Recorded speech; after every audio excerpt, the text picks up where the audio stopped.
வணக்கம். 9ஆம் வகுப்பு தமிழ் பாடம் இயல் 4 கொடுக்கப்பட்டுள்ள இயந்திரங்களும் இணையவழி பயன்பாடு என்னும் உரைநடையை இப்பொழுது பார்க்கலாம். முதலில் ஒளிப்படை இயந்திரம் பற்றி பார்ப்போம். ஒளிப்படி இயந்திரம் கல்வி, வணிகம், அரசு, தனியார் அலுவலகங்கள் என அனைத்து துறைகளிலும் நகல் எடுக்க பயன்படுகின்ற முக்கியமான இயந்திரம் இது. அனைவரும் இதனை ஜெராக்ஸ் என்று பொதுவாக கூறுவது வழக்கத்தில் உள்ள சொல். நியூயார்க்கைச் சேர்ந்த காப்புரிமை சட்ட வல்லுநரும் பகுதி நேர ஆய்வாளருமான செஸ்டர் கார்ல்சன் தம் தொழிலுக்காக நிறைய காகிதங்களை படியெடுக்க வேண்டியிருந்தது. அந்த பணிச்சுமையே அவரை இப்புதிய கண்டுபிடிப்பை நோக்கி தள்ளியது. மின்னணு புகைப்பட ஆய்வுகளுக்கு தமது சமையலறையை அவர் பயன்படுத்தி கொண்டார். கந்தகம் தடவிய துத்தநாக தட்டை கொண்டு 1938 உலகின் முதல் ஒளிப்படியை எடுத்தார். கிரேக்க மொழியில் சீரோகிராஃபி என்றால் உலர் எழுத்து முறை என்று பொருள். அவரால் 1959 இந்த ஜெராக்ஸ் எந்திரம் உலகிற்கு அறிமுகப்படுத்தப்பட்டது. இன்று பல பெரிய நிறுவனங்கள் ஒளிப்படி எடுக்கும் கருவிகளை உருவாக்கி விற்பனை செய்தாலும் அவற்றுக்கு ஜெராக்ஸ் என்ற பெயரே நிலைத்துவிட்டது. அடுத்து தானியங்கி பண இயந்திரத்தை பற்றி பார்ப்போம். தானியங்கி பண இயந்திரம் உழைத்து சேர்த்த பணத்தை பெட்டியில் பூட்டி வைக்கும் பழக்கம் இன்று இல்லை. அரசின் உதவித்தொகை, ஊக்கத்தொகை, பணியாளரின் ஊதியம் போன்றவற்றை வங்கி கணக்குகளில் நேரடியாக செலுத்தும் மின்னணு பரிமாற்ற முறை நடைமுறைக்கு வந்துவிட்டது. அதனை எடுக்க வங்கிக்கு செல்ல வேண்டியதே இல்லை. தானியங்கி பண இயந்திரம் மூலமே பணம் எடுக்கலாம், செலுத்தலாம். இங்கிலாந்தை சேர்ந்த பொறியாளரான ஜான் ஷெஃபர்ட் பாரன் என்பவர் தலைமையிலான குழு ஒன்று பார்க்லேஸ் வங்கிக்காக லண்டனில் 1967 ஜூன் 27 தானியக்க பண இயந்திரத்தை நிறுவியது. வங்கி அட்டையெல்லாம் அப்போது கிடையாது. வங்கியில் வழங்கப்பட்ட காசோலையை கொண்டுதான் பணம் எடுக்கப்பட்டது. அந்த காசோலையில் உள்ள குறியீடுகளை இயந்திரம் படித்து புரிந்து கொண்டு பணத்தை தள்ளும். பின்னர் அது வாடிக்கையாளரின் 6 இலக்க கடவுச்சொல் தருமாறு மேம்படுத்தப்பட்டது. இந்த காசோலைகளை ஒரு முறை மட்டுமே பயன்படுத்த முடியும். பணம் எடுக்கும் போது காசோலை இயந்திரத்துக்குள்ளேயே போய்விடும். பின்னர் வங்கிகளின் அட்டைகளில் தனிப்பட்ட அடையாள எண்ணை உருவாக்கி தானியக்க பண இயந்திரத்தில் பயன்படுத்த தொடங்கினர்.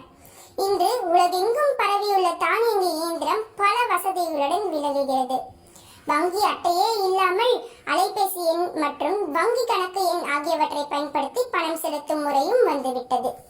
இது வங்கிக்கு செல்வதை பெருமளவு குறைத்துவிட்டது. ஆனாலும் பெருகி வரும் இணைய பயன்பாட்டின் காரணமாகவும் பணமற்ற வணிக முறை அனைத்து இடங்களிலும் நடைமுறைப்படுத்தப்படுவதன் காரணமாகவும் இந்த தானியக்க பண இயந்திரங்களின் பங்கு எதிர்காலத்தில் குறைந்துவிடக்கூடும். அடுத்ததாக ஆளறி சோதனை கருவி என்பதை பற்றி பார்ப்போம்.